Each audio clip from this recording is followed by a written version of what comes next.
교회의 미래는 다음 세대에 달려있다는 걸 잘 알고 있지만 청년 사역에 대한 답을 속 시원히 찾기는 쉽지 않습니다. 네, 최근 이 문제를 고민하는 사역자들이 한데 모여서 허심탄회하게 의견을 나누는데요.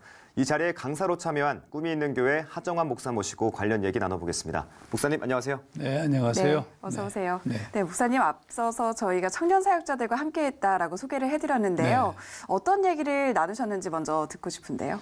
주로 이제 직접 청년 사역을 담당하고 있는 부목사님들이나 네. 혹은 또 이제 청년 중심의 교회를 개척한 목사님들과의 대화였습니다. 그러니까 어떻게 하면 교회로 청년들이 들어올 수 있을까? 또 왜 청년들은 교회를 떠나는가? 그런 여러 가지 복합적인 문제, 또 사회적 구조 속에서 청년들을 어떻게 설득해야 되는가? 뭐 이런 종류의 청년에 대한 주로 질문들을 함께 나눴습니다. 네, 목사님께서는 특히 이제 청년 사역에 대한 관심, 또 청년 사역에 네. 대한 고민들을 굉장히 많이 하실 걸로 알고 있는데, 목사님께서 하시는 청년 사역에 대한 가장 큰 고민이 있다면 어떤 게 있을까요? 그러니까 청년들이 청년스럽지 않은 게 고민이죠. 네. 이 사실은 모든 역사 속 우리나라도 마찬가지고 역사 속에서 그 시대나 그 상황들을 변화시켰던 주체들이 청년이었어요. 또 예수님께서 제자들을 부르실 때도 30대 예수님이 20대, 30대 청년들을 부르셨거든요. 네. 네. 이거 굉장히 중요하죠. 그런데 청년들이 청년스럽지 않다.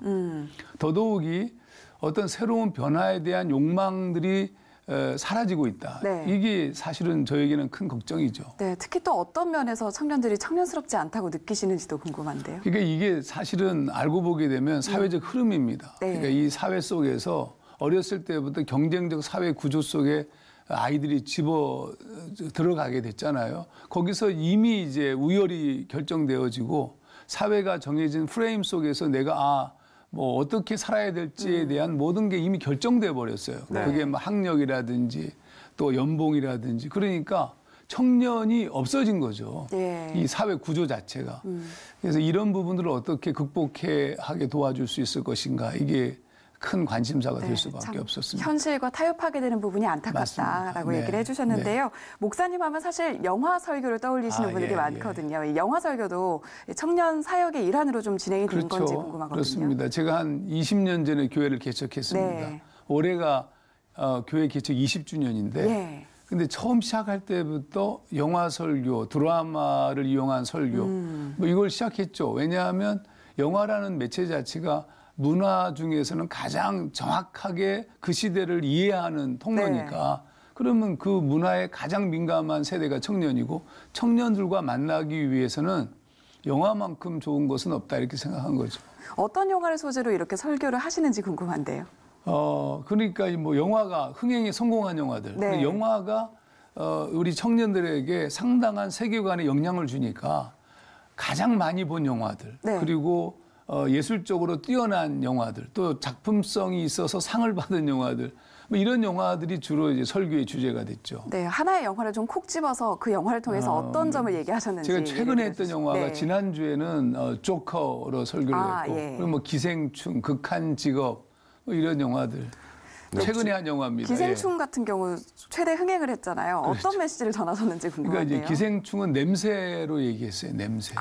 두 개의 냄새. 하나는 그 가난하고 반지하에서 살고 있는 자들이 갖고 있는 냄새. 또 하나는 부유한 자들의 냄새. 근데 그 냄새가 어떤 냄새냐. 냄새를 풍기는데 반지하에서 사는 자들의 영화 속에서 표현된 냄새는 역겨운 냄새였는데 네. 그러면 부유한 자들의 냄새도 역겨웠는가? 그렇지 않은 것처럼 보이지만 사실은 거기도 냄새가 나거든요. 네. 그래서 이제 거기서 이제 연결시켜서 그리스도인들은 그리스도를 아는 냄새를 풍겨야 네. 된다. 결국 뭐 이런 얘기로 풀어가게 되는 거죠. 네, 말씀해주신 뭐 여러 영화도 있겠지만 또 고민들도 굉장히 많으셨을 것 같아요. 네. 고민하는 과정 속에서 목사님께 찾아온 변화, 또 청년들이 달라진 점이 있다면 어떤 게 있을까요? 그러니까 이제 문화라든지 이건 전부 접촉점에 불과해요. 그걸 가지고 본질로 들어갈 수는 없어요. 네. 본질은 말씀에 있죠. 네. 그러면 제가 청년 목회를 그러니까 본의 아니게 한 30년 전부터 신대원 다니던 시절부터 청년들 목회를 하기 시작했어요. 네. 그러니까 줄창 청년 목회만 했죠. 근데 문제는 변화되지 않는 거예요. 그 변화되지 않는 대표적 인물이 바로 저 자신 역시도 네. 바울이 로마서 7장에서 고민한 것처럼 선을 행하기 원하는 나에게 악이 함께 있다. 원하는 바 선은 행치 아니하고 악을 행하는 자기 자신에 대해서 고민한 것처럼 저도 고민했어요. 네. 근데 이게 뭐 아무리 열심히 기도하고 뭐 열심히 기도했다는 것의 의미가 달리 해석될 수는 있지만 아무리 노력해도 변화되지 않는 모습이 저의 모습이었고 네. 우리 청년들의 모습이었습니다. 그럼 도대체 이 문제를 어떻게 해결할 것인가? 거기에 이제 목회의 초점이 맞춰지게 되었죠. 네, 계속해서 답을 찾고 계신 과정이다라고 볼 수가 있겠는데. 그렇죠. 그걸 뭐 끊임없이 찾고 있었죠. 네. 찾고 있었던 그런데 이제 늘 무너지는 저 자신을 보면서 굉장히 괴로웠어요. 그게 이제 바울의 괴로웠던 부분이고 그래서 그러던 중에 이제 제가 깨닫게 된 것이 뭐냐면 우리 내 내면을 쳐다보는 계기가 됐죠. 내 안에 무엇인가가 있는 거예요. 예수님이 말씀하신 것처럼 사람을 더럽게 하는 것은 입으로 들어가는 것이 아니라 사람의 마음에서 나오는 것이다. 네. 그럼 마음에서 나오는 뭐 살인, 간음 수없이 많은 것들을 이렇게 열거하시거든요. 그럼 우리 내면이 문제인 거예요. 그러니까 어떻게 내면을 변화시킬 것인가. 이제 초점 자체가 거기에 방향성을 두고 목회를 하게 된 거죠. 네, 마음이 무너져도 다시 말씀을 통해서 회복되고 다시 일어나시는 과정을 거듭하셨는데 네. 그렇다면 이런 과정을 통해서 깨달은 청년 사역의 가장 중요한 점은 뭐라고 생각하세요? 그러니까 우선 자기 자신을 알아야 된다고 봤어요. 네. 내가 누구인지를 깨달아야 되는데 그 깨닫는 핵심이 내면에 있다고 봤습니다. 그래서 저희 교회는 저는 이제 침묵을 굉장히 중요하게 봅니다. 침묵? 예, 침묵. 침묵이라는 것은 뭐냐면 침묵하면 우리 내면에서 뭔가가 있어요, 우리 안에. 이게 이제 오랜 시간 동안 우리 만들어진 에베소서 말씀을 보면 유혹의 욕심을 따라 썩어져가는 구습을 쫓는 옛사람. 이 구습이라는 것이 말 그대로 프로그램이거든요. 예. 오랜 시간 동안 만들어졌어요. 내면에 나도 모르는 사이에 굴러가는 자동적인 뭐가 프로그램이 있습니다. 그게 올드 셀프, 오랫동안 쌓여진 존재로서의 나예요. 그 이 나를 볼 수 있는 눈이 생겨야 되는데 그게 침묵과 매우 밀접한 관계를 맺습니다. 네. 침묵하면 내가 보이잖아요. 떠들고 여기저기 바쁘고 분주하면 나를 상실해 버리는데 침묵하고 가만히 스틸 멈추면 무엇인가가 보여요. 네. 거기서부터 이제 자기 자신을 돌아보게 되고 그 내 안에 무엇인가가 보일 때 그것을 주님이 말씀하셨던 자기 부정의 길로 들어서게 도와주고 그리고 그 부정한 자기 자신에게 하나님의 말씀을 넣어서 말씀으로 우리가 변화되게 하는 것. 그런 사역을 한 거죠. 네, 천령 사역을 하시면서 어려움을 느끼실 텐데 어려움을 느끼는 사역자들에게 또 청년 리더자들 그리고 현 시대에 있는 청년들에게 해주고 싶은 말씀이 있다면 어떤 말씀이 있을까요? 뭐 어려운 것은 뭐 별로 없습니다. 사실은 어렵다고 해서 어려운 거예요. 네. 네. 그러니까 이거 왜 어렵다고 얘기하냐? 어렵다는 개념이 물질적이라서 그래요. 그러니까 충분히 월급을 받지 못한다. 뭐 사람들이 없다. 교인이 부족하다. 교회가 작다. 아니 그게 뭐 어려워요.